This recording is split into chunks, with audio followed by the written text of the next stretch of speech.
반갑습니다. 가스펠교회 주일 일부에 오신 여러분을 주님의 이름으로 환영합니다. 회개가 없으면 감사가 없는 것 같아요. 우리가 얼마나 전적으로 부패했는지, 우리의 인생이 얼마나 죄악으로 얼룩져 있는지 깊이 깨닫는다면 지금까지 지내온 것이 하나님의 은혜이며 주의 크신 은혜이며 모든 것이 감사임을 고백할 수밖에 없는 줄 믿습니다. 찬송가 460장입니다. 지금까지 지내온 것. 우리 2019년을 돌아보면서 우리 하나님께 감사 찬양 했으면 좋겠습니다.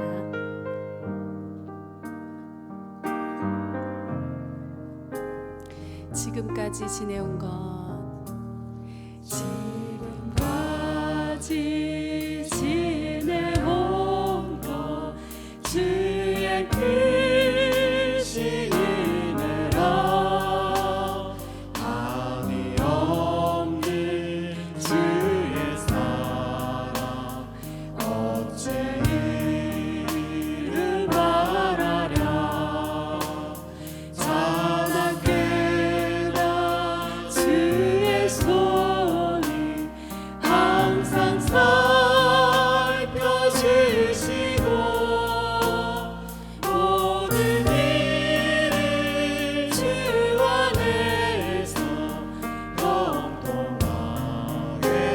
지금까지 지내온 것, 지금까지 지내온 것, 주의 크신 은혜라 한이 없는 주의 사랑 어째 이를 말하랴. 자나깨나 주의 손이 항상 살펴주시고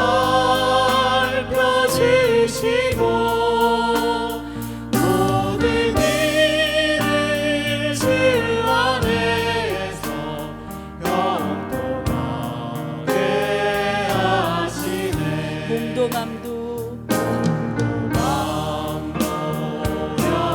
연약하나 죄인마다 살아 물붓듯이 부으시는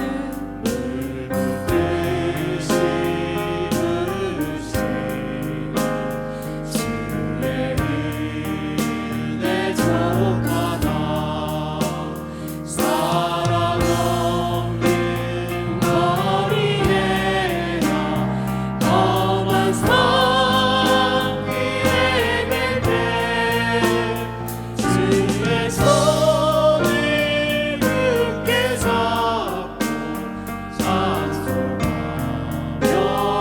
가리. 주님 다시 배울 날이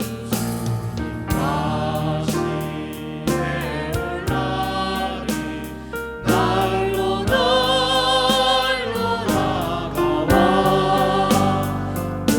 무거운 짐 주께 맡겨 것을 날도 멀잖네. 나를 위해 예비하신 고향집에 돌아가 아버지의 품 안에서 영원토록. 나를 위해 예비하신 고향집에 돌아가 나를 위해 예비하신 고향집에 돌아가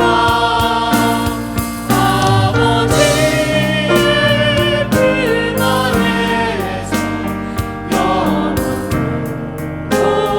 나를 위해 예비하신 나를 위해 예비하신 고향집에 돌아가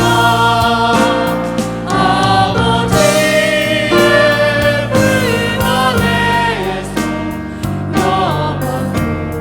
영원토록 살리라.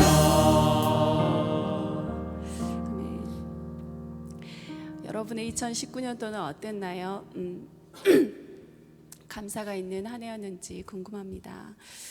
우리의 번제 되시고 소제 되시고 화목제 되신 그 예수 그리스도의 그 보혈의 피로 인하여 은혜의 보좌 앞에 담대히 나아가는 시간 되길 간절히 기도합니다. 한 해를 돌아보면서 이 찬양이 생각이 났습니다. 좀 오래된 찬양인데요. 날 구원하신 주 감사, 이 찬양이 생각이 났습니다. 우리 같이 찬양합시다. 날 구원하신 주, 구원하신 주 감사, 모든 것 주신 감사, 지난 추억 인해 감사, 주내 곁에 계시네, 향기로운 봄철의 감사, 외로운 가을날 감사, 사라진 눈물도 감사, 나의 영혼 평안에 응답하신 기도 감사, 응답하신 기도 감사, 거절하신 것도 감사, 거절하신 것 감사, 애처나온 평안 감사, 모든 것 채우시네, 아픔과 기쁨도 감사, 절망 중위로 감사, 증량도 달리네 감사, 크신 사랑 감사해, 길가의 장미꽃 감사, 장미 가시도 감사,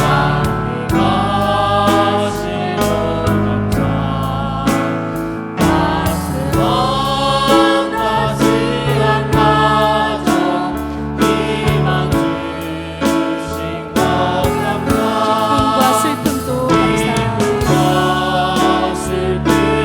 감사, 하늘 평안을 감사, 내일의 희망을 감사, 영원토록 감사해. 우리 다시 한번 찬양할 텐데요. 정말로 모든 것을 합력하여 선을 이루시는 그 하나님의 은혜를 믿습니까?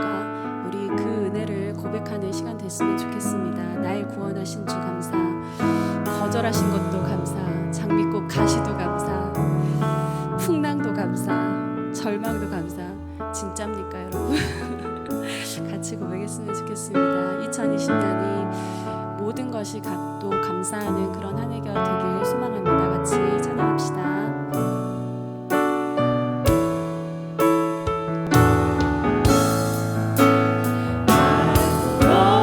구원하신 주 감사, 모든 것 주신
기도를 드렸으면 좋겠습니다. 하나님 정말 감사합니다.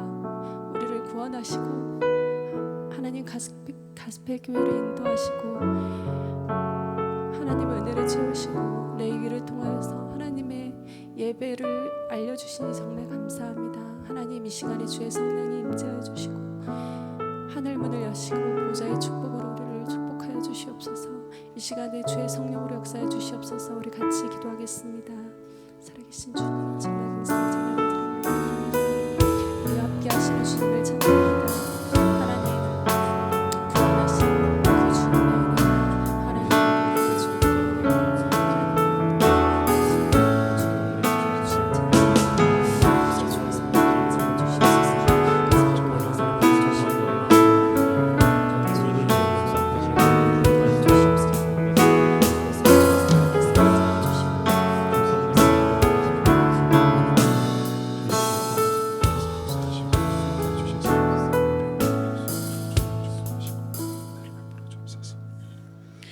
하나님의 그런 선한 힘이 오늘도 우리를 감싸길 원합니다.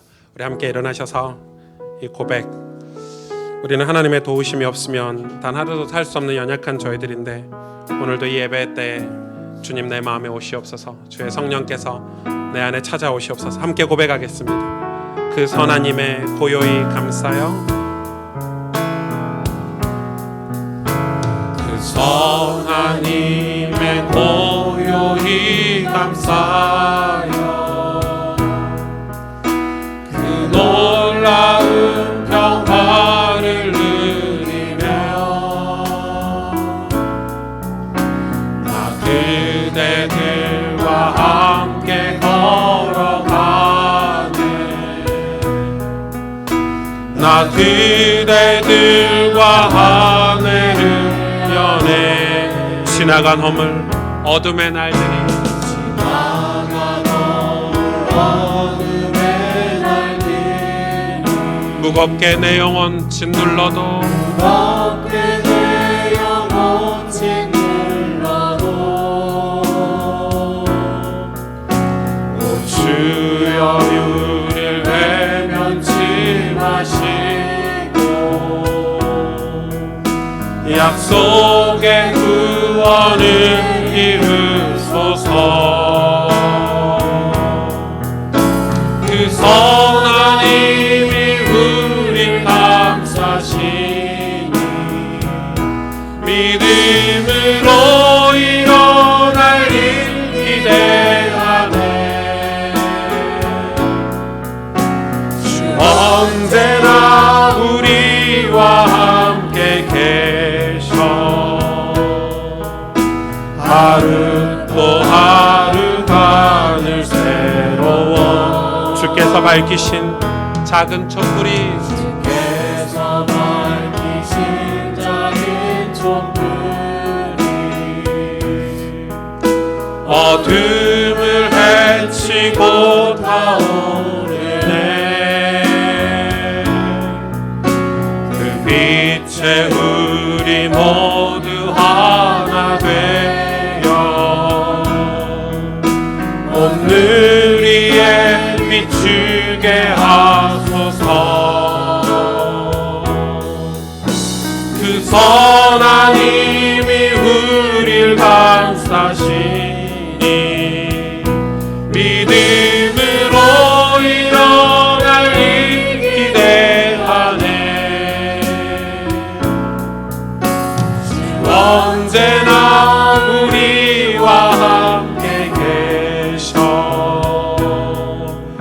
하루 또 하루가 늘 새롭네요. 이 고요함이 깊이 번져갈 때 고요함이 깊이 번져갈 때 저 가슴 벅찬 노래를 위해 다시 하나가 되게 이끄소서. 당신의 빛이 빛나는 이 밤 함께 고백하십시다. 그 선한 힘이 우릴 감싸시니 믿음으로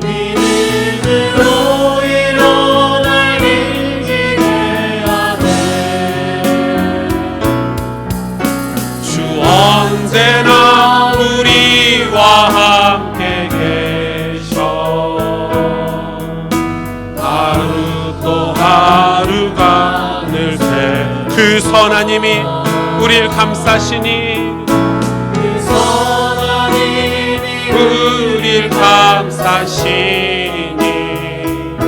믿음으로 일어날 일 기대하네. 주 언제나 우리와 함께 계셔. 하루 또 하루가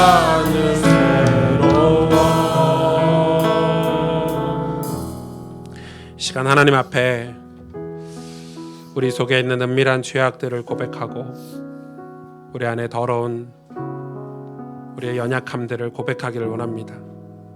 하나님 우리를 죄를 자백할 때 미쁘게 여기시고 기쁘게 여기신다고 합니다. 성령께서 우리를 도우시겠다고 약속하셨습니다.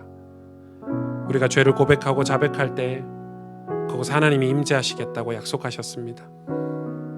우리 안에 더러운 죄악이 있으면 이 시간 아무리 예배를 같이 드려도 하나님의 임재는 없습니다. 예수 그리스도의 보혈의 그 능력으로 우리가 죄에서 벗어나길 하나님을 원하십니다. 왜냐하면 우리를 사랑하시기 때문에. 하나님이 시간 우리의 죄를 하나님 앞에 자백하고 시간 하나님이 주신 그 구원의 기쁨과 감사가 회복하는 예배가 되길 원합니다.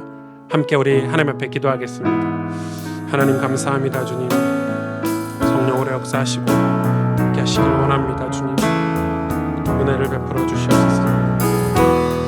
우리 안에 모든 죄악들, 우리 연약함들, 우리 안에 있는 은밀한 죄들, 부재 중에 지은 죄들 하나님의 시간 보혈의 능력으로 고쳐주시고 치유하여 주시면 하나님 앞에 회개하고 자복하오니 주님 우리 안에 오셔서 우리를 불태워 주시고 정결하게 하시며 이 시간 주의 성령이 내 안에 오시고 우리의 모임 가운데 우리 예배 가운데 임하여 주셔서 하나님 구원의 감사와 기쁨이 우리 안에 회복되어지고 영광 돌려드리는 시간 될 수 있도록 축복해 주시고 역사해 주시옵소서. 하나님 홀로 영광을 받아주시고 이 시간 예수 그리스도의 그 은혜가 우리 모든 성도들의 영혼과 가슴에 임할 수 있도록 축복하여 주시며 놀라운 하나님의 은혜가 임할 수 있도록 주님 친구를 더하여 주시고 은혜를 베풀어 주시옵소서. 주님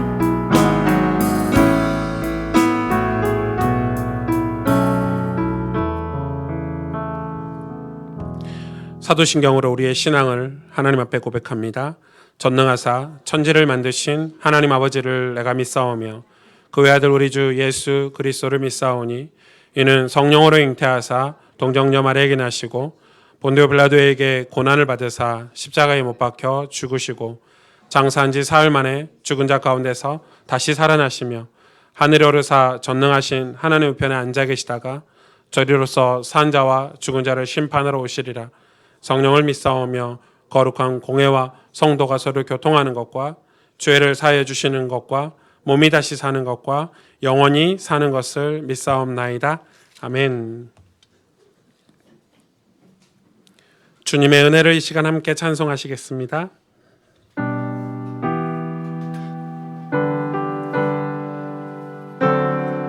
나 같은 죄인 살리신 나 같은 죄인 살리신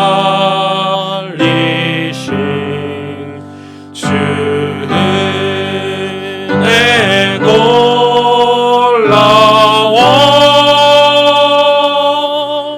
잃었던 생명 찾았고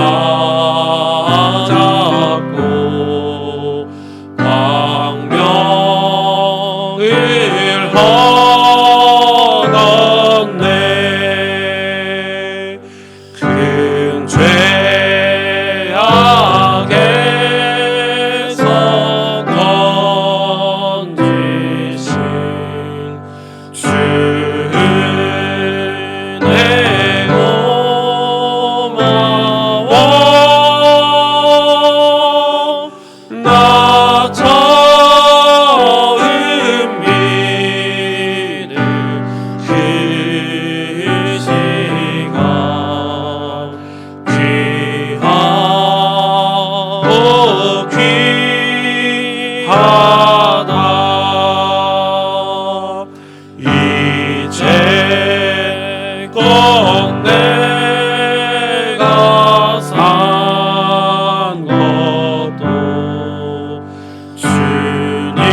영원히 거기서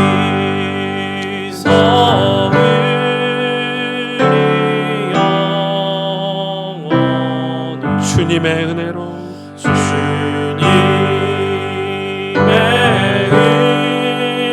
은혜로 해처럼 밝게 살면서 해처럼 밝게 살면서 주 찬양하. 우리 4절만 다시 한번 고백하십시다. 거기서 우리 영원히 거기서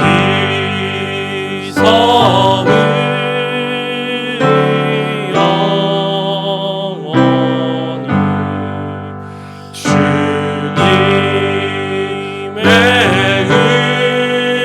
은혜로 해처럼 밝게 살면서 주 찬양하리라. 아멘.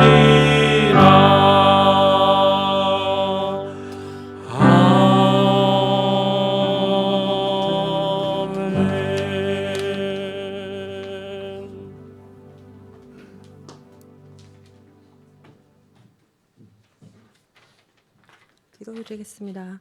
사랑의 주님, 주의 성전에 하나님을 사모하는 성도들이 함께 모여 예배를 드리게 하심에 감사합니다. 2019년 한 해를 계획했던 신앙의 계획들이 잘 지켜지고 있는지 뒤돌아봅니다. 세상의 성공을 위해 신앙의 계획들이 우리의 우선순위에서 멀어지진 않았는지, 혹은 아예 잊고 살진 않았는지 점검하며, 만약 제대로 하고 있지 않았다면 다가올 내년을 위해 또 회개하며 준비하는 끊임없이 노력하는 신앙인이 되길 원합니다. 우리가 얼마나 나약한 존재인지, 얼마나 재성이 깊은 존재인지 하루하루 깨달음에도 불구하고 우리는 또 세상이라는 큰 굴레에서 우리가 가지는 마음과 행동들이 결코 죄라는 것을 인지하지 못할 정도로 많은 달콤한 것들을 속삭이며 벗어나지 못합니다. 세상에서 살아가면서 세속적인 것에 생각과 마음을 뺏기지 않게 하시고 주의 강단 말씀과 매일의 묵상을 통해 우리의 정체성을 회복해서 마음과 생각을 지키길 소망합니다. 또한 애기 강의 설교를 통해서 하나님이 하나하나 세세하게 알려주시는 신앙의 기본들이 얼마나 중요한지 다시금 일깨워 주심에 감사합니다. 하나님 말씀 따라 올바른 신앙을 가져 우리의 삶이 죄에서 멀어져 하나님과 화목게 되는 신앙생활을 하는 성도들이 되길 소망합니다. 눈에 보이는 겉모습이 아닌 우리의 깊숙한 마음 중심을 주님께 내어드리길 소망합니다. 그래서 우리가 조금씩 변화되어져 갈 때 우리를 통해 많은 이들이 주님께 돌아오며 주님이 우리를 통해 하실 일을 하실 수 있도록 우리의 것들을 내어드리는 자세로 그런 삶을 살길 성도들이 되기 원합니다. 그래서 매일의 삶에서 구원과 감사의 감격을 확인하며 우리의 그릇대로 맡기신 일에 순종하며 있는 위치에서 주님께 영광 돌리는 삶 살기 원합니다. 하루하루가 하나님과 건강한 교제를 하길 원합니다. 주야로 말씀을 묵상하며 깨어 기도하는 성도들이 되게 해주세요. 하지만 결코 쉽지 않을 것입니다. 그럼에도 불구하고 끊임없이 노력하고 갱신되어지는 삶을 살며 예수님 닮아가서 내 구주 예수를 더욱 사랑하는 가스펠 성도들이 되게 해주세요.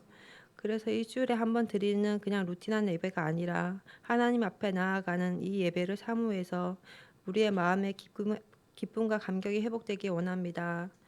말씀 전하시는 우리 오승주 목사님 붙들어 주시사 하나님 말씀 대언하실 때 영적으로나 육적으로나 조금의 흔들림도 없이 담대한 믿음과 마음을 허락하시고 함께 돕는 교육자님들도 동일한 은혜를 허락해 주세요. 지금 유치, 초등, 청소년부 예배가 있습니다. 어릴 때부터 하나님의 사랑을 체험하며 바른 신앙을 배우며 세상에서 선한 영향력을 끼칠 수 있는 아이들로 자라게 해주세요. 지금 이 예배 시간이 은혜의 보좌 앞으로 담대히 나아가는 성도들이 되길 원하며 지금도 우리와 함께 하시는 예수 그리스도 이름으로 기도드립니다. 아멘.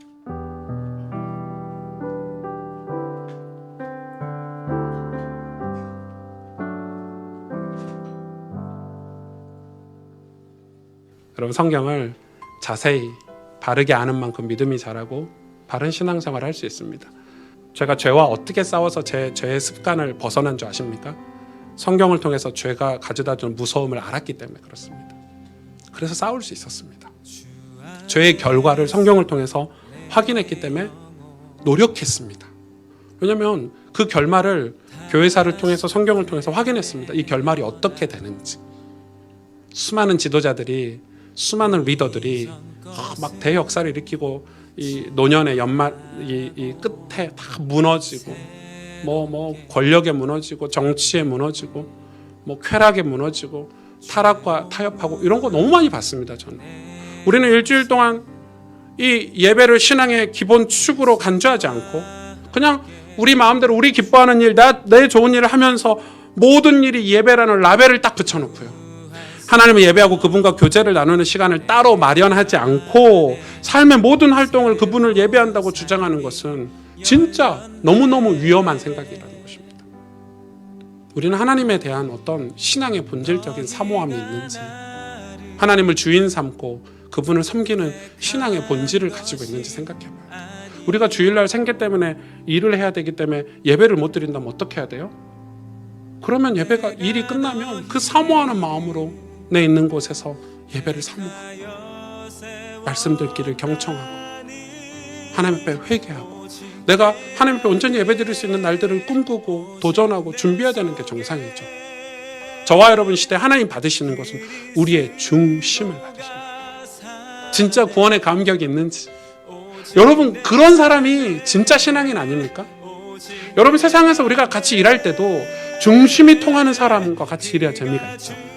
아니 같이 호흡을 맞춰도 마음이 통하면 눈빛만 봐도 이 사람이 실수해도 괜찮고 이 사람이 좀 잘났어도 괜찮은 거예요. 중심이 통하니까. 하나님도 마찬가지인 거예요. 우리의 뭘 받으시겠냐? 네 속 가장 깊숙이 있는 중심을 받으시겠다. 하나님 나의 구원자시다. 확신 없으면 못 드리는 거예요. 우리의 인생 가운데 실족하지 않고 하나님 앞에서 생명의 빛에서 사망에서 우리를 건지셔서 그 하나님 앞에서 살도록 만드신 그 감사함으로 하나님 앞에 서원하면서 드린 제사가 바로 화목제인 거예요. 그 구원받은 것을 정확하게 확인하고 사람들에게 공포하는 거예요. 내가 우리 가족들에게 진짜 내가 예수님을 믿고 이런 죄사함을 받았다. 나 하나님과 화목하게 되었다. 음식을 나눈 것처럼 내 안에 있는 은혜를 나눈다. 그런데 실제로 그 복음이 예수 그리스도의 십자가의 그 보혈의 은혜가 내 삶을 쫙 적셔가지고 내 죄가 회개가 되고 그걸로 인해서 감사와 성령의 역사로 인해서 감격 있는 그런 삶을 점차 우리는 뺏어갔어요. 다 지식이야. 다 경험이야. 하나님 안 받으신대요. 그 고기는 먹지 말래. 불살라버리고 필요 없다는 거예요. 우리는 오늘 은혜를 받아야 돼요. 날마다 하나님께 내 중심을 드리고 교회, 예수 그리스도를 향해서 헌신의 삶을 살고 그리고 우리 이웃과 풍성한 이 생명의 복음, 십자가의 그 보혈의 은혜를 나누는 영적인 잔치가 화목제다.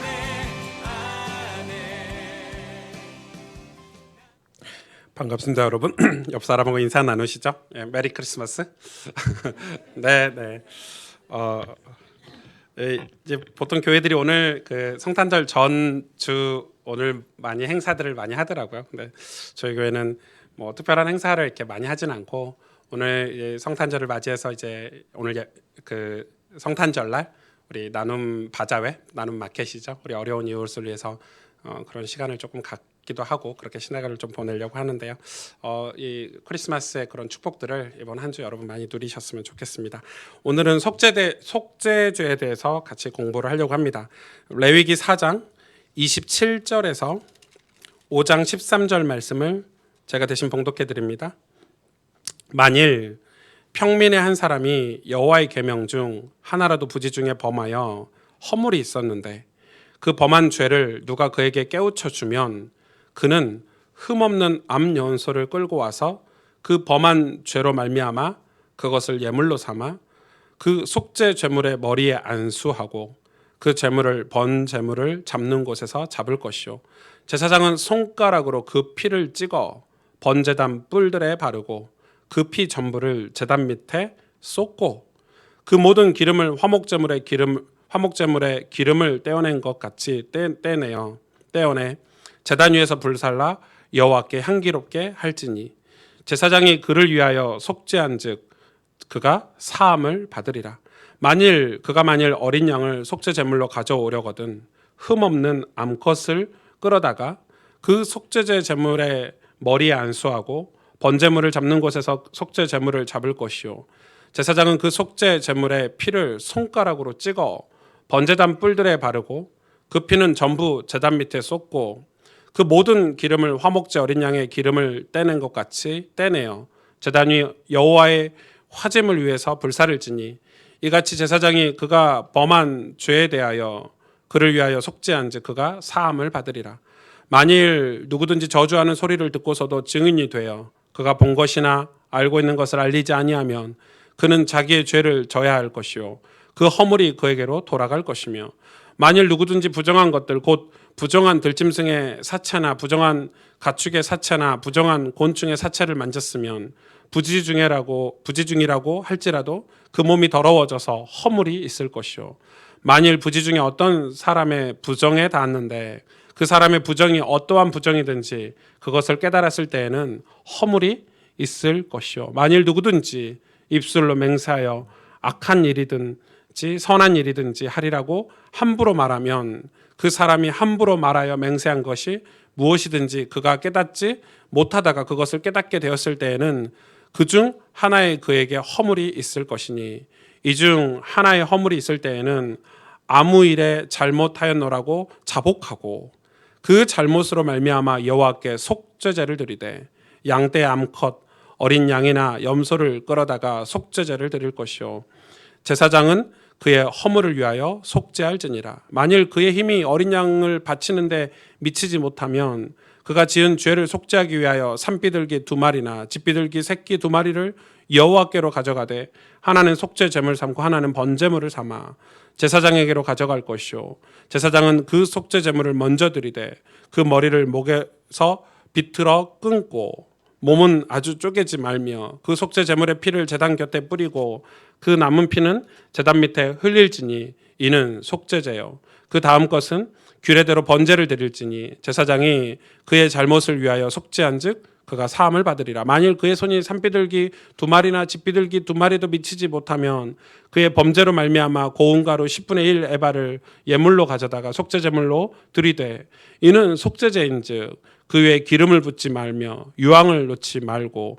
그것을 제사장에게로 가져갈 것이요 제사장은 그것을 기념물로 한 움큼을 가져다가 제단 위 여호와 화제물 위에서 불사를 지니 이는 속죄제라. 제사장이 그가 이 중에서 하나를 범하여 얻은 허물을 위하여 속죄한즉 그가 사함을 받으리라. 그 나머지는 소제물 같이 제사장에게 돌릴지니라. 아멘. 이 레위기의 5대 제사는 지금 우리가 드리고 있는 이 예배 형식의 근간을 이룹니다. 그래서 지금 이 기독교 개신교죠. 이 개신교의 이 예배 형태 안에는 찬양, 감사, 예물, 그다음에 말씀 선포 이런 그리고 하나 들어갈 게 회개죠. 이 5대 형식, 5대 제사를 근간으로 한 예배 형식 절차를 우리 믿음의 선배들이 만들어 놓은 것입니다. 그래서 여러분 예배는 설교가 전부가 아닙니다. 이 5대 제사처럼 감사의 표현도 있어야 되고 교제함도 있어야 되고 그리고 우리가 하나님 앞에 드리는 그 감사의 고백 찬양도 있어야 되고 그리고 말씀을 들어서 깨달은 것도 있어야 되고 중요한 거는 회개가라는 게 있는 거죠. 그래서 이제 이 말씀 듣기 전에 찬양이 끝나면 회개 기도하는 시간이 이 정통 예배에는 반드시 있습니다. 그래서 예배 안에 그런 형식들이 이 5대 제사에서 이제 5대 제사를 함축해서 이렇게 드려지게 되고요. 실제로 이제 유대인들도 이 5가지 제사를 따로따로 드리기도 했지만은 대속죄일 같은 날은 6월절이죠. 그럴 때는 이 5가지 제사를 한꺼번에 이렇게 드리기도 했습니다. 그러니까 이 예배가 지금 하나하나를 배우지만 하나의 또 예배로 하나님 앞에 드린 예배다는 것을 여러분 아시면 좋을 것 같습니다. 우리는 이 성경은 이 회개에 대해서 굉장히 강조를 하고 있고 또 저와 여러분은 이 늘 회개하는 삶을 살아야 된다라고 제가 이렇게 성경을 빌려서 여러분에게 많이 말씀을 드렸습니다. 회개를 왜 해야 될까요, 여러분? 어떤 교회 목사님은 이 회개라는 단어 자체를 안 쓰는 교회도 있고 회개에 대해서 강조를 안 하는 목사님도 있죠. 저는 그게 굉장히 비성경적이라고 생각합니다. 왜냐하면 이 회개는 하나님이 우리에게 주신 엄청난 축복이고요. 우리가 감사 구원을 받기 위해서 구원을 깨닫기 위해서 반드시 거쳐야 되는 어떤 이 과정 중에 하나가 바로 회개입니다. 죄를 회개한다. 내가 죄인이라고 고백한다. 이 회개가 없는 삶은 반드시 병들고 문제가 있게 됩니다. 그 이유가 뭐냐면 이 회개에 대해서 성경이 매우 강조한 거는 뭐냐면 왜 이유가 있죠? 죄라는 존재 때문입니다. 죄 때문이죠. 죄가 없으면 회개할 이유가 없죠, 우리가. 예수님은 우리에게 그냥 복음이 아니라 회개 복음 혹은 천국 복음을 들으라고 했죠. 회개 복음, 이 천국 복음을 듣고 회개하라라고 예수님 우리에게 복음을 전해 주셨습니다. 그러니까 복음 전하는 것 자체가 회개하라는 것입니다. 죄에 대해서 회개하는 자. 근데 요즘은 근데 교회들이 이 많은 교회 대중화를 위해서 교회에 많은 사람들이 오게 만들기 위해서 교회가 되게 좋은 얘기를 많이 하죠. 축복을 많이 얘기합니다. 그래서 많은 우리 교회 안에 이 회개하지 않은 사람들이 너무 많이 있습니다. 교회 안에. 회개하지 않은 사람들이 교회 안에 있기 때문에 이 공동체 성령의 임재라든지 부흥의 역사가 많이 제한된다고 저는 생각합니다. 그래서 여러분 교회 안으로 이 교회 공동체 안으로 이 지체가 되기 위해서는 반드시 회개를 거치셔야 됩니다. 우리 여러분 복음을 듣고 우리가 회개하지 않고 어떻게 구원을 받을 수 있겠습니까? 근데 그 이유가 뭐냐면 바로 죄 때문이죠. 이 죄는 히브리어로 하타트라고 합니다. 하타트. 이 하타트라고 하는데 뜻은 이 빗나가다. 이 미스터 웨이, 영어로 하면 미스터 웨이 이러는데 길에서 미스했다는 거죠. 빗나가다는 거예요. 원래 가야 될 길을 가지 않고 다른 길로 간다는 거예요. 이 시편 저자에도 이 다윗이 그런 고백을 했죠. 우리의 굽은 길. 원래 가야 될 길에서 굽어버렸다는 표현을 쓰거든요. 그러니까 죄는 이 빗나가다. 헬라어로는 하라르티아라고 하는데 이 뭐 하마르티아, 하라르티아 이렇게 이야기합니다. 뭐냐면 이 목표에서 벗어났다. 관역에서 벗어났다. 이렇게 죄를 설명을 합니다. 관역에서 벗어난 거죠. 화살을 쏘았는데 이 관역에 맞추려고 목표에 맞추려고 화살을 쏘았는데 화살이 관역을 빗나가는 것을 죄라고 설명을 하고 있습니다. 여러분 죄는 그래서 그런 어원적인 의미가 있습니다. 또 하나는 이 죄는 영어로 이야기하면 sin이라고 하죠. sin. 여러분 들어보셨죠? sin. 이 sin은 죄의 본질을 이야기하죠. 이 죄의 성품, 이 죄의 본질. 그래서 이 sin은 우리가 원죄라고 얘기를 합니다. 이 오리지널 sin 이렇게 하기도 하는데 이 sin 자체가 사실 원죄입니다. 죄의 본질, 죄의 성품. 그리고 이 sin이 죄를 짓게 만드는 거죠. 그래서 뭐가 생기죠? 신스가 생기는 거죠. 이 우리의 낱낱의 행실들을 얘기합니다. 이 죄의 결과들, 죄의 다양한 형태들이 발생을 하는 거죠. 로마서 3장 10절에서 18절에 죄에 대해서 이렇게 기록하고 있습니다. 기록된 바 의인은 없나니 하나도 없으며 깨닫는 자도 없고 하나님을 찾는 자도 없고 다 치우쳐 함께 무익하게 되고 선을 행하는 자는 없나니 하나도 없도다. 그들의 목구멍은 열린 무덤이요 그 혀로는 속임을 일삼으며 그 입술에는 독사의 독이 있고 그 입에는 저주와 악독이 가득하고 그 발은 피 흘리는데 빠른지라 파멸과 고생이 그 길에 있어 평강의 길을 알지 못하였고 그들의 눈앞에 하나님을 두려워함이 없느니라 함과 같으니라. 그러니까 여러분 이 죄인의 삶을 지금 성경이 이렇게 표현을 하고 있거든요. 죄. 이 씨는 정확히 말하면 뭘 얘기하죠? 뭐 어디서 벗어났다는 거죠? 하나님에게서 벗어났다는 거죠. 인생의 목표는 하나님 창조하신 목표는 하나님께 찬송하고 하나님께 영광 돌리도록 창조가 돼 있어요. 하나님을 기쁘시게 하기 위해서 하나님을 영화롭게 하기 위해서 인간이 창조가 되어 있는데 거기서 이제 비껴나는 거죠. 그리고 뭘 기쁘게 하고 뭘 영화롭게 하고 살죠? 우리 자신을. 막상 우리 자신을 영화롭게 하고 우리 자신을 기쁘게 하고 사는 것 같은데 그거는 마귀의 속삭임이고요. 결국은 나를 기쁘게 하고 나를 영화롭게 하게 사는 것 같은데 그게 인간을 파멸로 몰아가죠. 여러분 이 땅의 문제가 무엇이라고 생각하십니까? 세상의 문제가 다 자기 중심 아닙니까? 자기를 기쁘게 하고 자기를 영화롭게 하고 그게 이제 죄의 어떤 모양들, 형태들인데 이 씨는 하나님과 분리를 이야기하고 있죠. 여러분, 하나님이 허락하신 창조 세계를 보십시오. 물고기는 물속에 살도록 창조되었습니다. 그렇죠? 물고기가 물 떠나면 어떻게 돼요? 아직 잘 모르시는 것 같은데 죽습니다. 물고기가 물 떠나면 죽어요. 물고기가 호기롭게 내가 물 밖에 한번 살아보겠다. 나는 이 물이 너무 답답해. 막 숨이 막혀. 나는 이제 나도 저 인간 세상에 사는 호랑이 사자처럼 야생에서 살아보려 하고 나오면 죽습니다. 바로 죽습니다. 물고기는 물속에 살아야 되는 존재입니다. 물속에 살아야 행복한 존재입니다. 물 밖에 나온 물고기가 아무리 힘이 좋고 뭐 잘 꾸몄고 아무 상관이 없습니다. 그냥 죽습니다. 하나님 그렇게 창조를 하셨습니다. 나무는, 이 식물은 땅의 뿌리를 받고 살도록 창조하셨습니다. 그게 하나님의 섭리입니다. 땅의 뿌리를 받고 있어야 햇빛도 필요하고 물도 필요하고 거름도 필요하지.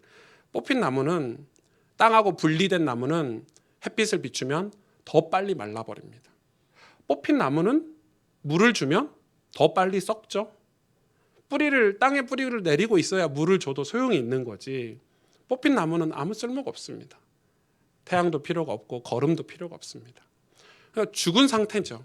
죽은 상태에다가 뭘 이렇게 치장을 한다고 해서 살아나질 않습니다.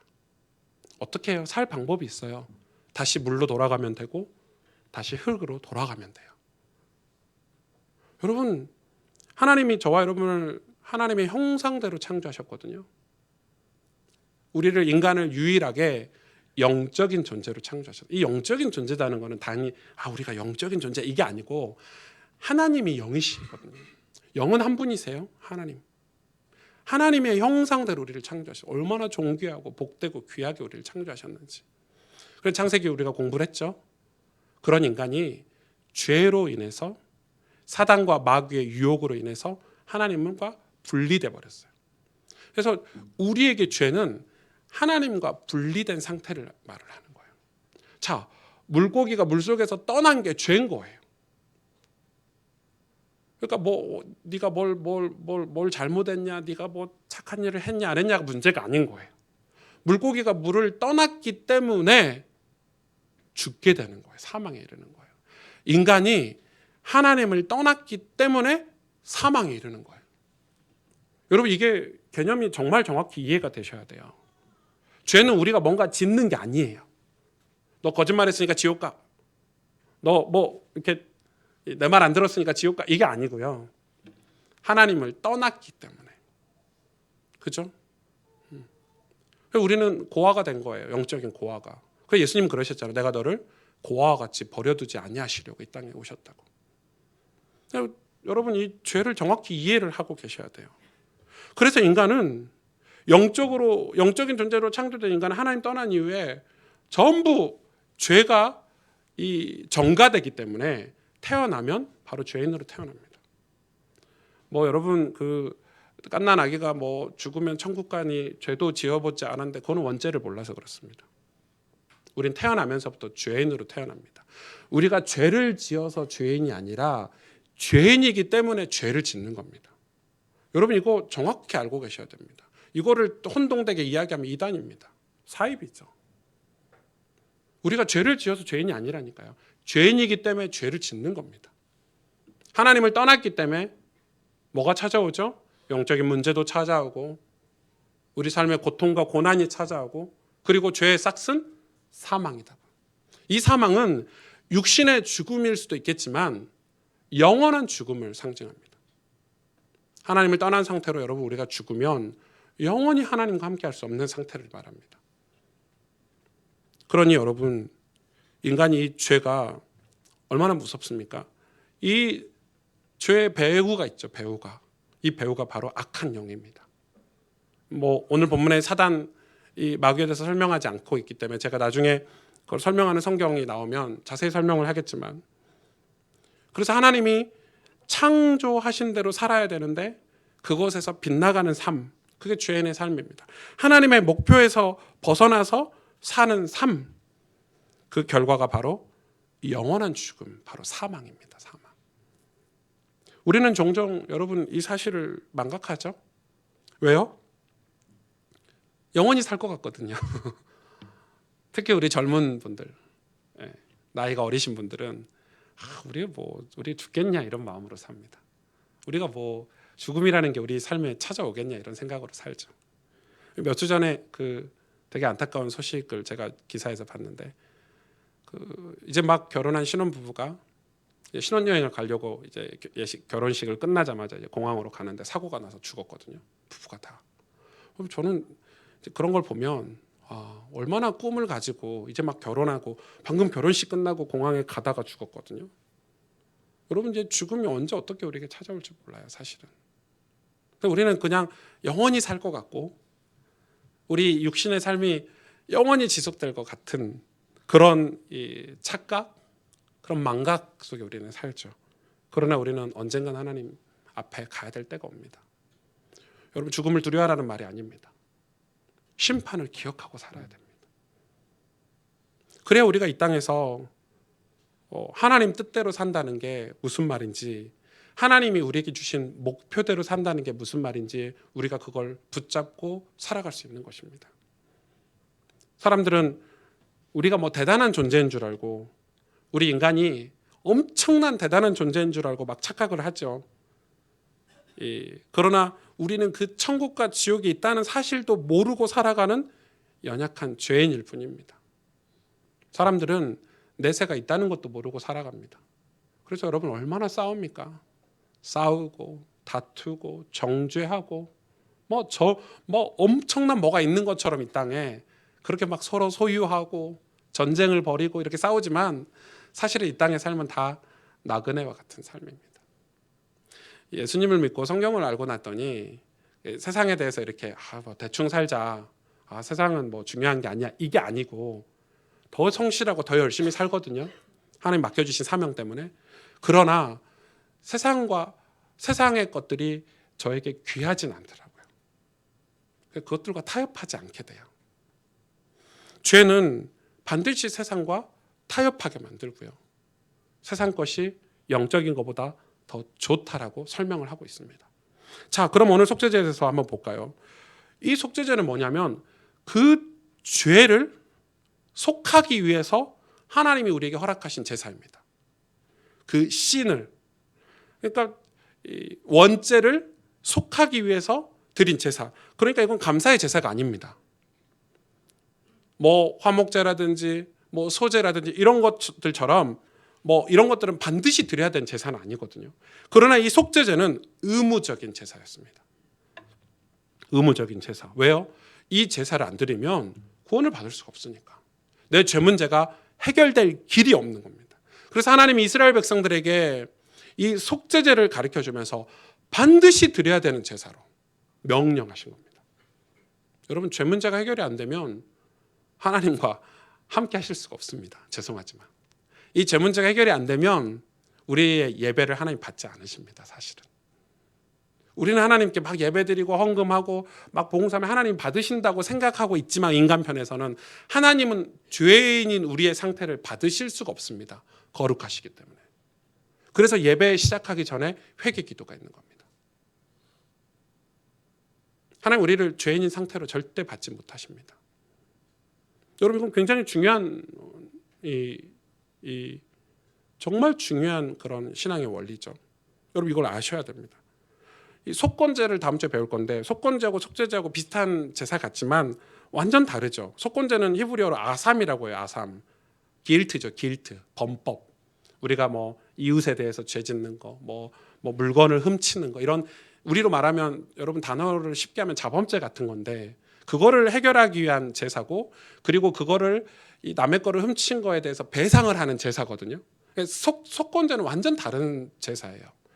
이 속죄제하고 사회적이고 도덕적인 죄를 용서받기 위해서 하는 제사가 속건제라면, 이 속죄제는 인간의 죄성과 인간의 그 연약함으로 인해 부지중에 지은 죄를 속하기 위해서. 부지중이라는 말은 내가 모르고 지은 죄예요.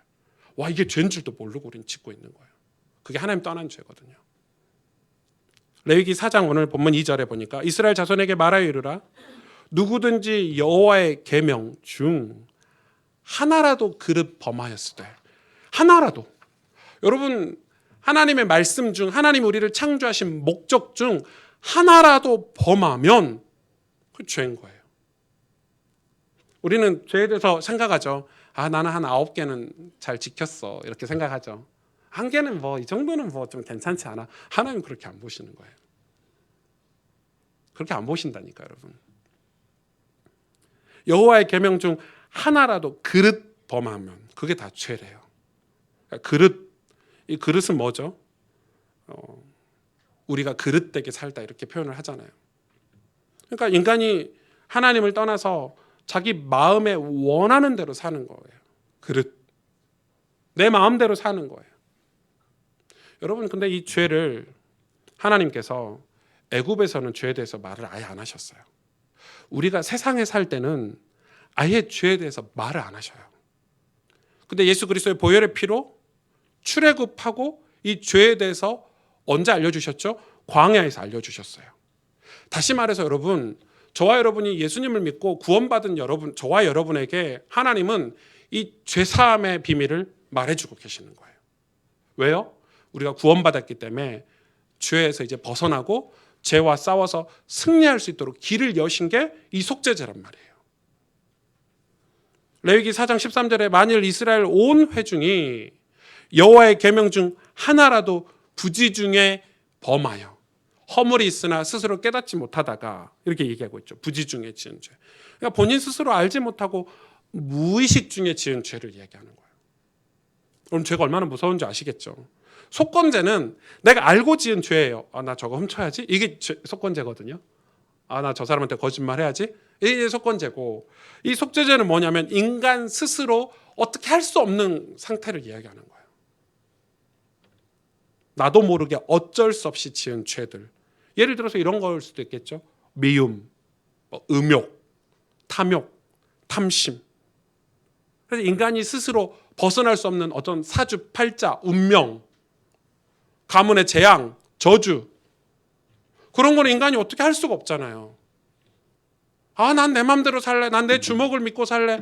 그런데 우리 성경에 있는 용어는 아니지만, 무당들이 쓰는 용어고 점쟁이들이 쓰는 용어지만 딱 사주팔자 운명에 딱 사로잡혀 있죠. 인간이 절대 자기 마음대로 자기 뜻대로 인생이 사라집니까? 안 사라집니다. 죄거든요. 죄는 자기는 자기를 위해서 산다고 하고 자기의 영광을 위해서 산다고 하고 나는 내 인생을 살 거야 이렇게 하지만 다 죄의 굴레 속에 있는 거죠. 죄는 무섭습니다, 여러분. 로마서 3장 23절에 모든 사람이 죄를 범하였음에 하나님의 영광에 이르지 못하였니. 모든 사람. 목사가 포함될까요? 안 될까요? 네, 포함되죠. 너무 크게 얘기하시는데. 네. 그래서 오늘 본문에 이 속죄제를 드리는데 제일 먼저 언급된 사람이 누굽니까? 제사장입니다. 목사부터 속죄제를 드립니다. 너무 놀라운 거는 목사는 가장 큰 짐승을 하나님께 드려야 됩니다. 죄가 제일 크다는 거예요. 제사장은 지금 말하면 목사가 제사장은 아니지만 종교 지도자들이 가장 먼저 죄를 짓고, 그리고 온 회중, 족장, 평민 이런 모든 인간에게 성소에서 드리는 이 속죄 제사를 통해서 죄 문제를 내가 너희들에게 해결할 길을 열겠다라고 그 의지를 보여주시는 것입니다. 하나님은. 레위기 4장 14절에 이렇게 기록하고 있어요. 그 범한 죄를 깨달으면 이 깨닫다는 표현이 이렇게 반복이 돼 있어요. 오늘 본문에 죄를 깨닫자마자 바로 속죄제를 드리라는 거예요. 여러분, 죄를 지으면 깨달음이 언제 와요? 한참 뒤에 오죠. 한참 뒤에 와요. 내가 죄 지었구나. 이게요, 사람은 죄책감이라는 게 있기 때문에 죄를 지으면 반드시 깨달음이 와요. 무의식적으로 지어도, 부지 중에 지어도 나중에 깨닫게 되는 게 있어요. 그런 거 없으세요? 여러분 너무 정결하고 깨끗하고 반듯하게 사신 우리 가스펠기 성도님, 죄를 안 지으시는 것 같은데 좀 매일 죄를 짓잖아요. 누굴 미워했어요. 어제도 운전하고 가다가 누가 끼어들었는데 저거 진짜 바빠 죽겠는데 끼어든다면서 속으로 엄청 미워했거든요. 그러니까 그게 그때는 몰라. 운전하고 갈 때는 모르는데 한참 뒤에 깨닫죠. 뭐라고 깨닫습니까? 얼마나 바빴으면 내가 왜 저 사람을 저주했을까? 그러니까 이제 깨달음이 오는 거예요. 여러분, 우리가 알지 못하는 죄에 대한 깨달음이 와요. 그때 바로 속죄제를 드리래요. 속죄제를 드리래요. 회개하라는 거예요. 그런데 이 깨달음을 무시하기 시작하죠. 왜 무시합니까?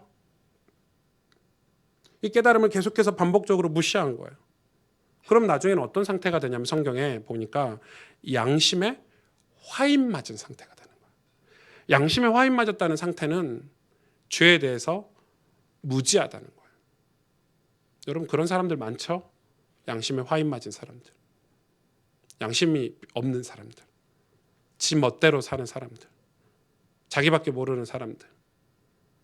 그래서 죄로 인해서 돈 벌고 죄로 인해서 자기 이익을 취득하는 사람들. 여러분, 이 국가는, 저는 다른 건 몰라도 나라가 강력하고 괜찮은 나라는 이 죄에 대해서, 뭐 다음 주 속건제가 되겠지만 죄에 대해서 법이 좀 강해야 된다고 생각해요. 뭐 성범죄자들, 우리 아이들을 성범죄하고 이런 애들은 거의 그 어디 가둬놔야 돼요. 뭐 저 전봇대 묶어놓고 죽을 때까지 살도록 하든지 엄청 강해야 돼요. 죄에 대해서. 그래야 죄를 다시는 안 짓죠. 어제 제가 어떤 그 기사에 보니까 음주운전자가 글을 썼어요. 음주운전에서 남에게 사고를 내서 희생을 한 사람이 자기 너무 억울하다는 거예요. 제가 너무 화가 나더라고요. 그게 왜 억울합니까? 술 먹은 게 억울해요? 여러분, 그거는 이 평생 진짜로 뭐 술독에 가둬놔야 돼요. 그냥 술통에 그냥 넣어놔야 돼요. 숨도 못 쉬고 거기서 살도록.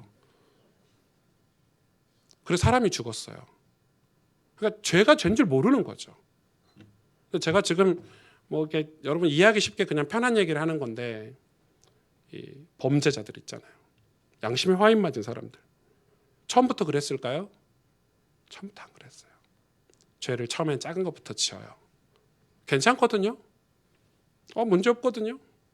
그래서 죄책감이 들어도 그냥 지나쳐요. 그러다 보면 나중에는 이게 죄인 줄도 몰라요. 나중에 이제 문제가 터지고 나서는 내가 왜 그랬을까 후회하지만 이미 인생은 그렇게 살아버렸어요. 여러분, 작은 죄는 죄가 아닙니까? 큰 죄만 죄입니까? 여기 거기서 벗어나야 돼요, 여러분. 진짜 그릇된 생각이에요. 작은 죄는 죄가 아니구나. 그거는 도덕적인 죄도 작은 죄는 뭐 1년 산다, 그 형량이 1년이다. 뭐 큰 죄는 20년 살고 30년 산다. 이렇게 평가하지만 영적인 죄는 작은 죄, 큰 죄가 없어요. 똑같아요. 좀 죄는 똑같아요. 그러니까 이런 사람들이 어떻게 될 수 있죠? 자기 스스로 하나님 자리에 오르려고 하는 거예요. 죄는. 하나님과 결별된 사람이 왜 하나님과 결별하겠어요? 하나님의 통치, 하나님께 순종하는 삶을 살기 싫기 때문에 하나님과 분리되는 거거든요. 여러분, 창세기 강의를 했으니까 제가 설명을 따로 안 할게요. 사단이, 마귀가 그렇게 유혹했잖아요. 너도 하나님처럼 될 수 있어. 그게 죄의 시작이에요. 그러니까 하나님의 통치를 받기 싫은 거예요. 하나님의 목적대로 살기 싫은 거예요. 답답해. 나 물속에 살기 싫어. 나 나무 땅에 뿌리를 받고 살기 싫어. 이런 거거든요. 그 말은 그것을 뭐라고 그럽니까? 오만이고 성경은 교만이라고 그럽니다. 교만이 찾아오면 아무것도 들리지 않고 보이지 않습니다. 교만해 보셨죠? 전 교만 많이 해봤거든요. 제가 교만한 때를 생각하면 들리지가 않아요. 선배 목사님들의 얘기도 들리지 않고 가족들이 해주는 얘기도 들리지가 않고, 그리고 내가 봐야 될 걸 하나님이 저에게 보여주신 것들이 보이지 않아요.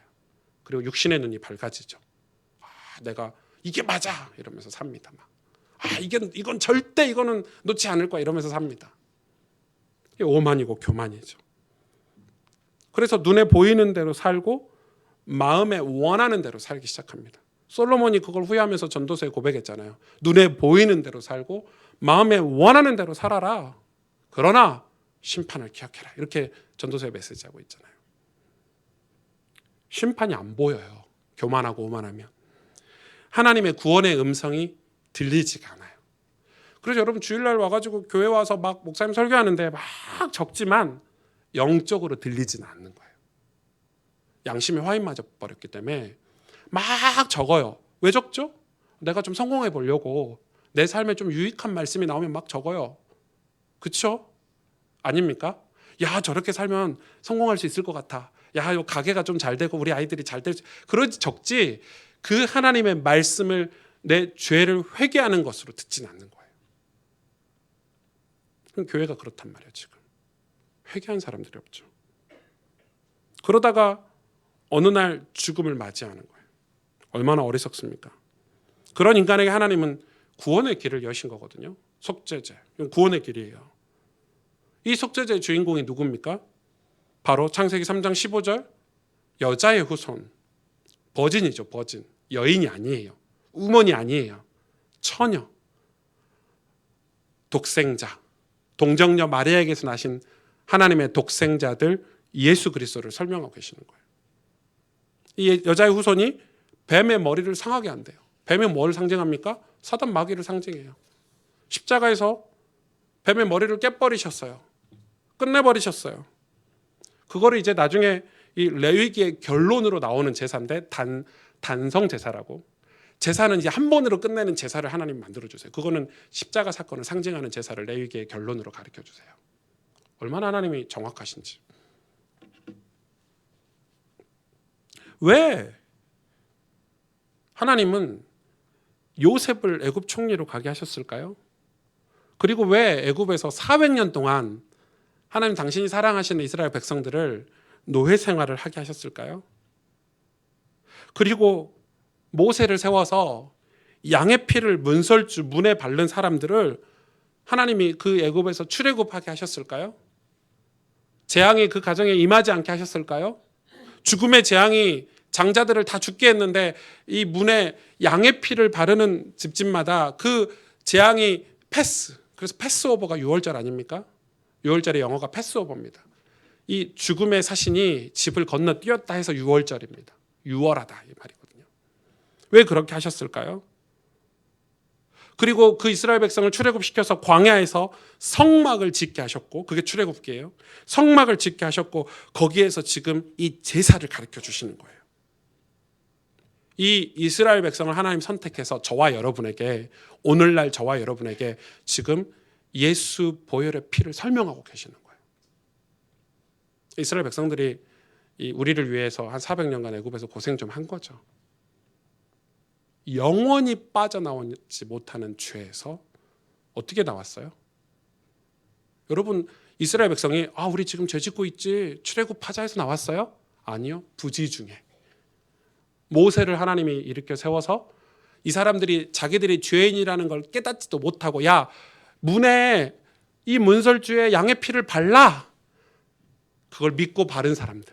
그러니까 이제 출애굽에서 나왔지만 이 사람들은 구원은 받았지만 아직 죄가 뭔지를 모르는 사람들. 아직 죄의 삶을 그리워하는 사람들. 그들에게 성막을 짓게 하고 이 속죄제를 가르쳐 주시면서 너희들 이 피가 아니면, 예수 보혈의 피가 아니면 너희들 구원받지 못해. 너희들 천국에 입성하지 못해. 이런 내용인 거예요. 그래서 이 피 제사를 드리면 살게 되는 거야. 이 피 제사에 대해서 설명하고 있는 거예요. 그런데 이제 많은 사람들이 이 제사의 형식만 중요하게 생각하거든요. 예를 들어서 이제 사울왕 같은 사람이죠. 사울왕은 제사의 형식을 중요했어요. 하나님이 제사를 지내면 전쟁에서 승리한다는 약속을 해주셨거든요. 그러니까 전쟁에서 지고 있을 때, 밀리고 있을 때 제사장이 와서 절차가 있는데 그 절차를 무시하고 제사를 자기가 드려버린 거예요. 절차를 무시했다는 말은 하나님을 무시했다는 말이에요. 형식만 중요하고 제사의 결과만 중요하고 이 제사에 드려야 될, 마음 담아야 될 내 중심은 다 무시한 거죠. 오늘날 우리가 예배를 드린다. 주일날 이렇게 교회 와서 우리가 공동체가 예배를 드린다. 그리고 여러분 삶 속에서 하나님 앞에 예배를 드린다. 이 예배의 형식, 그리고 그 형식 하나하나에 담겨진 우리의 마음가짐 다 중요하다는 거예요. 십자가의 사건은 하나님의 완벽한 형식이에요. 여러분, 우리가 중심만 가지고 구원받을 수 있어요? 없어요. 십자가의 사건을 정확히 알고 믿고 깨달아야 중심이라는 것이 하나님께서 받으시는 거예요. 이건 굉장히 중요한 설명이에요. 십자가 사건은 하나님의 완벽한 형식이에요. 속죄제 같은 형식이란 말이에요. 절차란 말이죠. 왜 이게 중요합니까?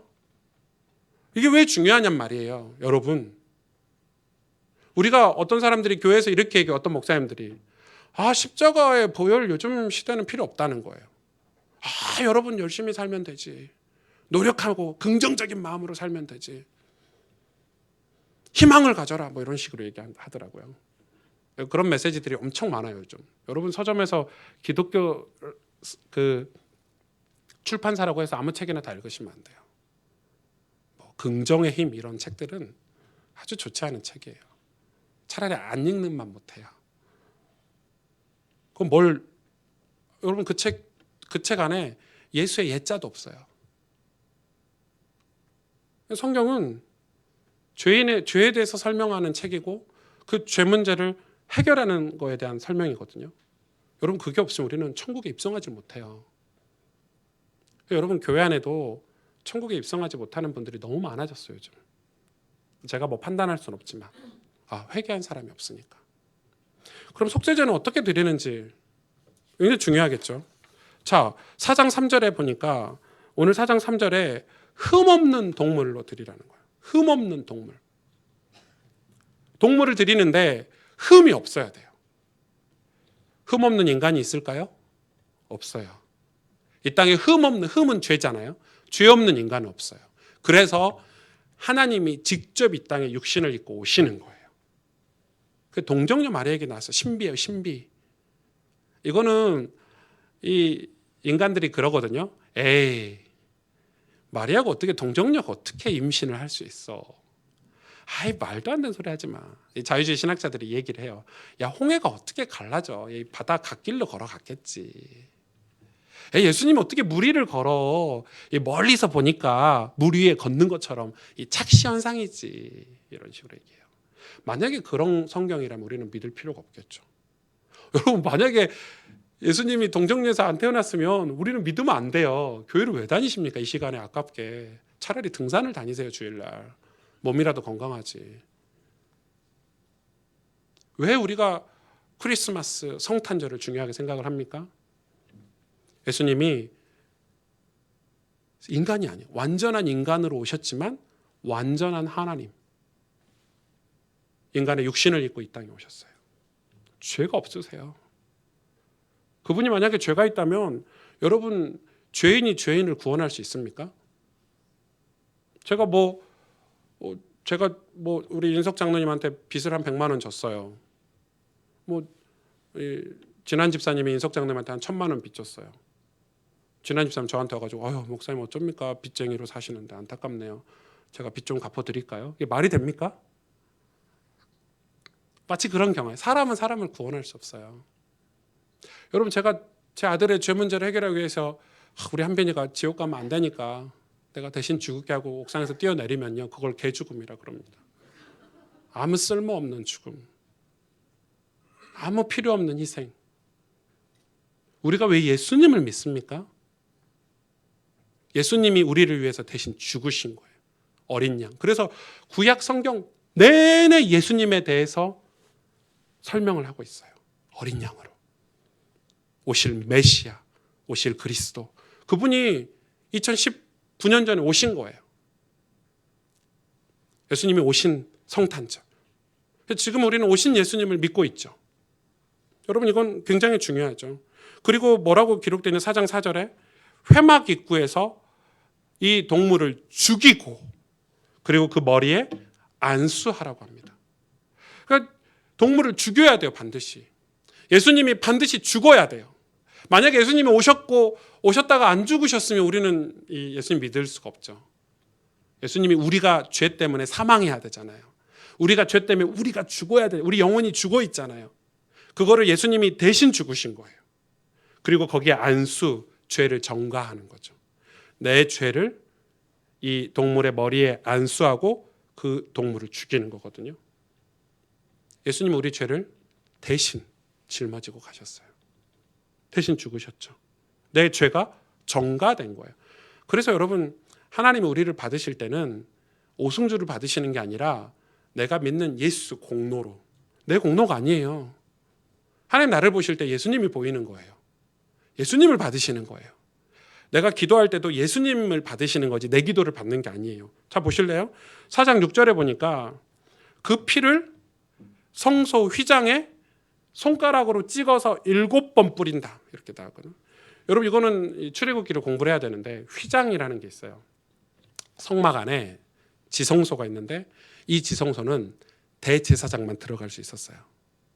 여러분 이 지성소는 하나님의 임재하는 곳을 상징해요. 그 대제사장이 하나님을 만나는 곳이에요. 얼마나 거룩하겠어요? 그 지성소 문을 휘장이라 그래요. 예수님이 십자가에서 죽으실 때 휘장이 찢어졌죠. 그 휘장은 가죽으로 만들어가지고 찢어지지도 않아요. 근데 그 지성소는 대제사장만 들어갔는데 이 대제사장도 발에 이 방울을 달았어요. 줄로 이렇게 묶어놨어요. 왜요? 왜 방울을 달고 줄을 발에 묶어놨죠? 대제사장도 죄 문제가 해결이 안 된 상태로 들어가면 즉사예요. 즉사. 하나님 거룩하세요 여러분. 죄인이 하나님 앞에 가면 즉사예요.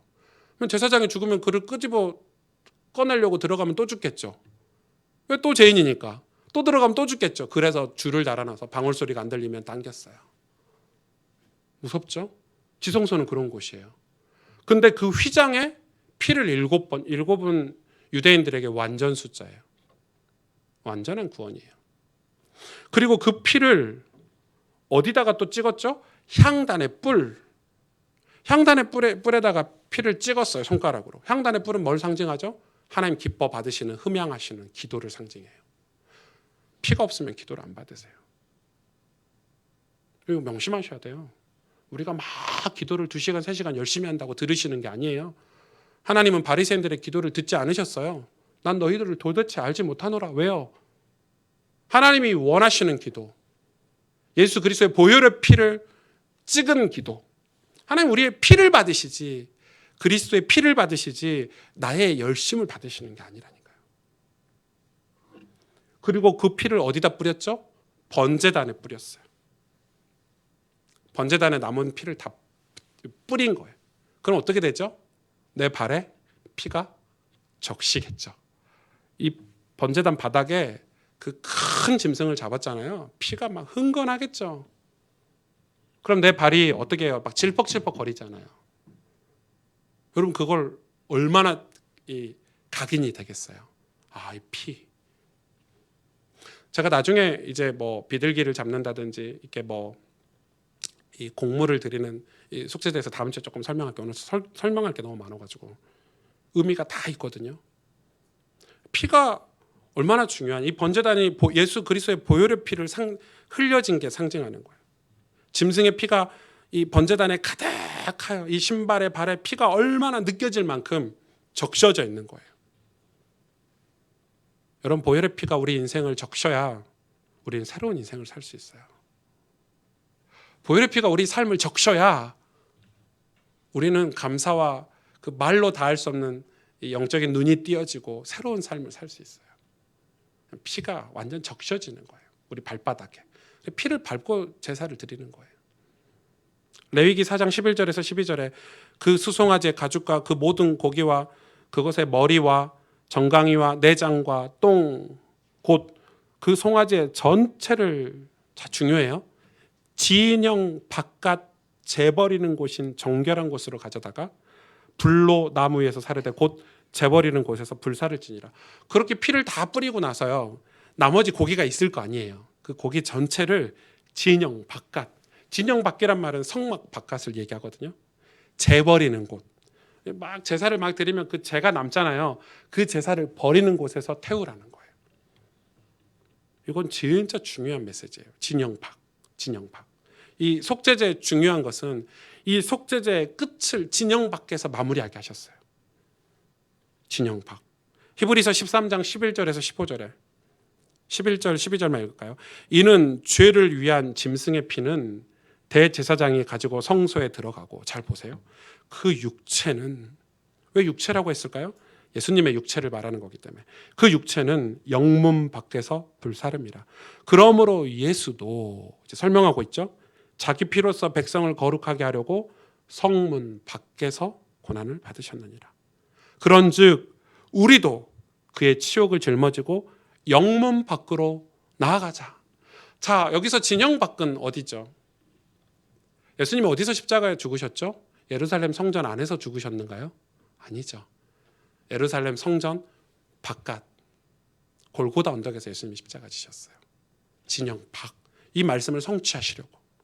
예언이죠. 예언. 이게 왜 중요하냐? 저와 여러분의 인생은 전부 진영 밖에 있어요. 이 땅은 전부 진영 밖이에요.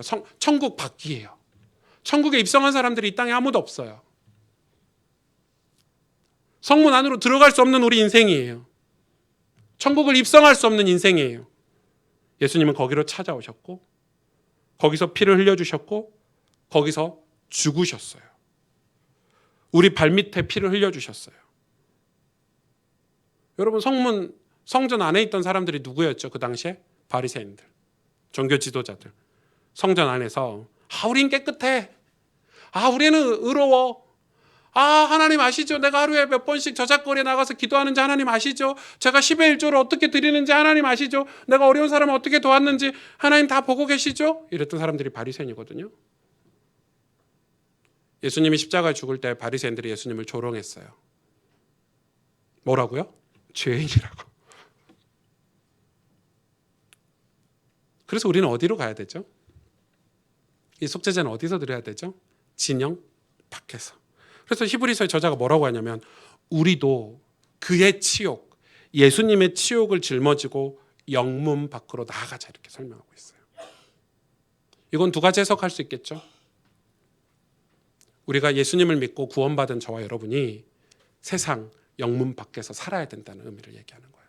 전도하고 살라 이 말이에요. 이 십자가의 보혈을 다른 사람에게 또다시 예수님처럼 전해주고 살라는 이런 의미가 있고요. 또 하나는 이 진영 밖이 왜 중요하냐. 이 진영 밖에서 우리의 죄가 도말돼야 돼요. 도말하다는 건 다 사한다는 거예요. 죄 사함을 얘기하거든요. 죄가 도말돼야 돼요. 죄가 도말되어야 이 공동체 안으로 성전 안으로 입성할 수가 있어요. 예루살렘 성전은 진짜 성전이 아니죠. 진짜 성전은 하나님 천국을 상징해요. 우리 지금 이 공동체를 상징해요. 예수 믿은 저와 여러분을 상징해요. 하나님 나라를 상징해요. 거기에 입성하기 위해서는 죄가 진영 밖에서 도말돼야 돼요. 다시 말해서 예수님을 믿지 않으면 교회 공동체 안으로 사실 들어올 수가 없어요. 예수님을 믿지 않고 죄사함이 없는 사람, 회개가 없는 사람은 천국에 들어갈 수가 없다는 걸 상징하고 있는 거예요. 예수님이 그런 우리를 위해서 진영 밖으로 오셨어요. 치욕을 짊어지셨어요.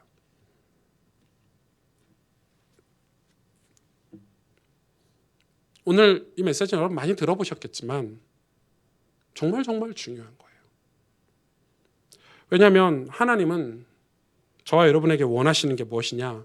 우리가 죄에서 벗어나길 원하시는 거예요. 그게 하나님 사랑이고 그게 용서고 그게 바로 하나님이 우리를 향하신 하나님의 뜻이에요. 여러분 이게 전부예요. 이게 전부라고 믿어지십니까? 죄에서 벗어나는 게 하나님의 뜻이라는 거예요. 하나님의 뜻이 무엇일까? 우리 늘 고민하잖아요. 하나님 뜻대로 살게 해주세요. 하나님 뜻대로 이 교회가 세워지게 해서 하는데 하나님 뜻은 뭐냐? 우리가 죄에서 벗어나는 거예요. 그게 거룩이고 그게 성화죠. 하나님 뜻이에요. 그게. 고린도후서 5장 21절에 하나님이 죄를 알지도 못한 이를 우리를 대신하여 죄로 삼으신 것은, 죄를 알지도 못하신 예수님이 우리를 대신하여 죄로 삼으신 것은 우리로 하여금 그 안에서 하나님의 뭐가 되기 위해서? 의가 되게 하려고. 우리가 예수님이 아니면 하나님의 의가 될 수가 없는 거예요. 로마서 5장 21절에 이는 죄가 사망 안에서 왕노릇한 것 같이 은혜도 또한 의로 말미암아 왕노릇하여 우리 주 예수 그리스도로 말미암아 영생에 이르게 하려 함이라. 이건 굉장히 중요해요. 죄가 사망 안에서 왕노릇하고 있거든요. 죄가 왕이에요. 우리는 왕의 영향을 받죠. 힘이 있으니까 영향을 받아요. 그런데 여러분 솔직히 말해서 죄 문제입니까? 우리가 만약에 이 왕노릇하고 있는 죄에 대해서 우리가 죽잖아요. 그러면 죄와 상관없이 살 수 있어요. 그렇죠? 아닙니까? 만약에 여러분이 돈 때문에 너무 괴로워요. 돈의 노예가 돼서 살아요. 왜 그렇죠? 돈을 왕으로 삼기 때문에.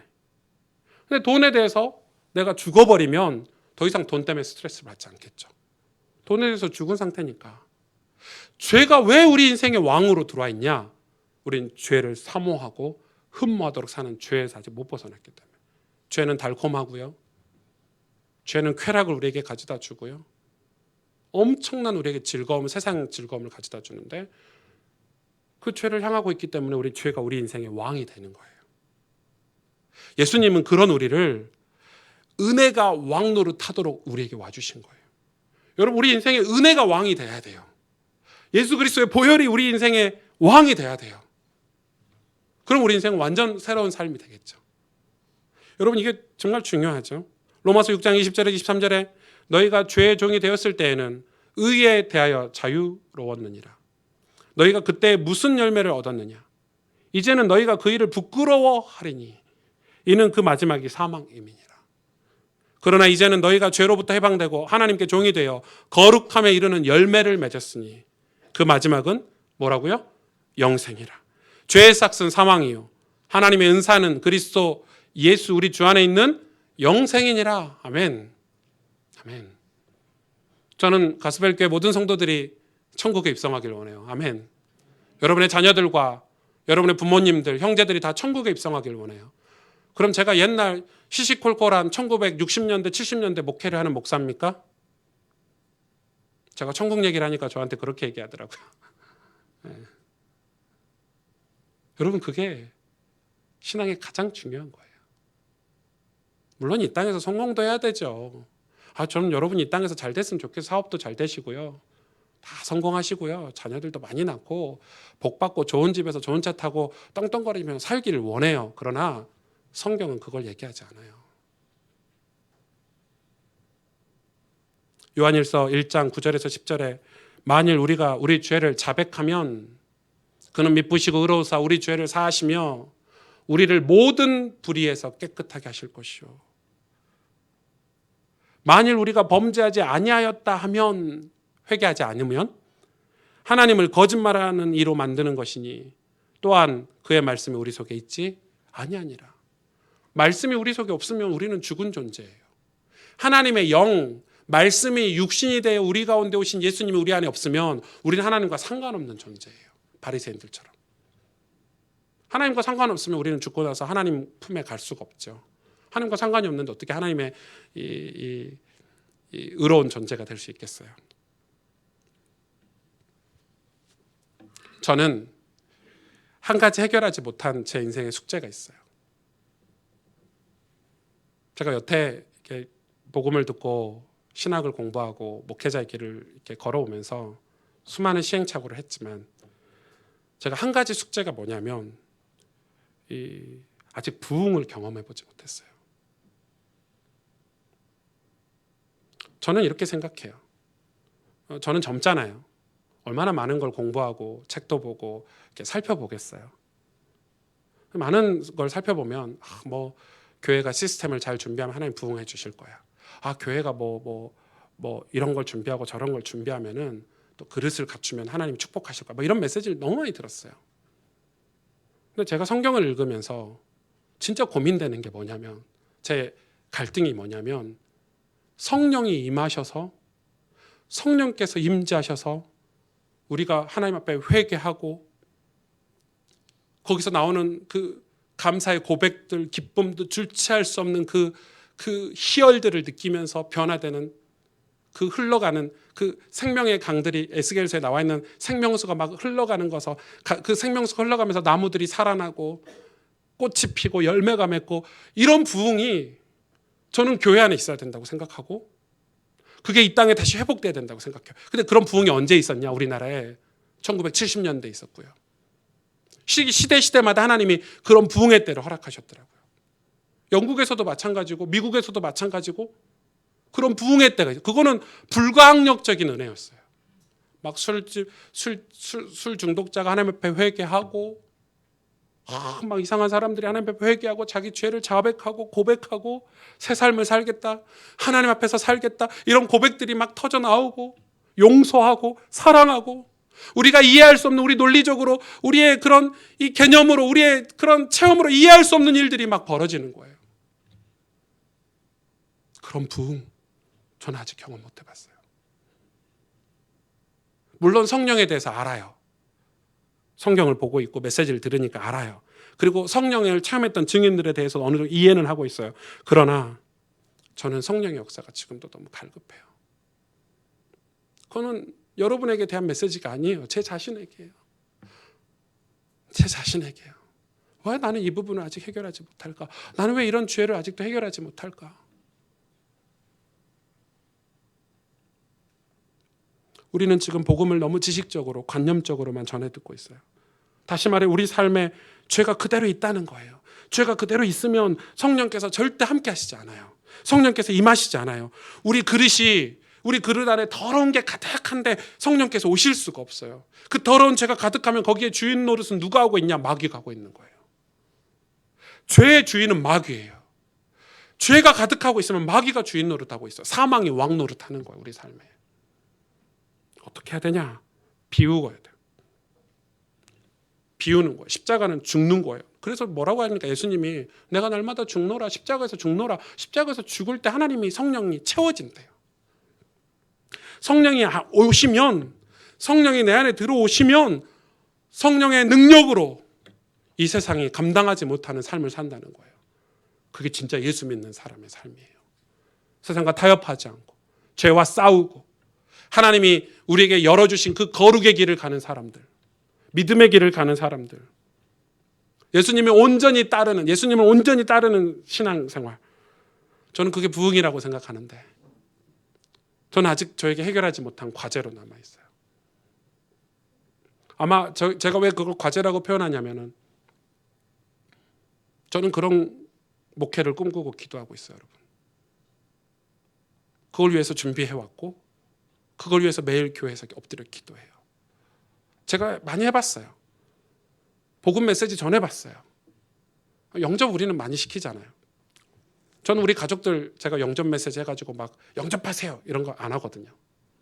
절대 그게 사람을 변화시키지 않더라고요. 여러분 그런 거 많이 안 겪어보셨어요? 내 동기잖아요. 내 이 사람 영접시켰어. 내가 이 사람 복음 전했어. 나는 의롭고 너는 죄인이고 뭐 이래서 야 영접해. 천국 가려면 영접해. 진짜 변하던가요? 성령이 역사하셔야 되죠. 이 사람에게 하나님이 구원의 때가 있고 구원을 베푸셔야 되죠. 그럼 어떻게 해야 돼요, 우리가?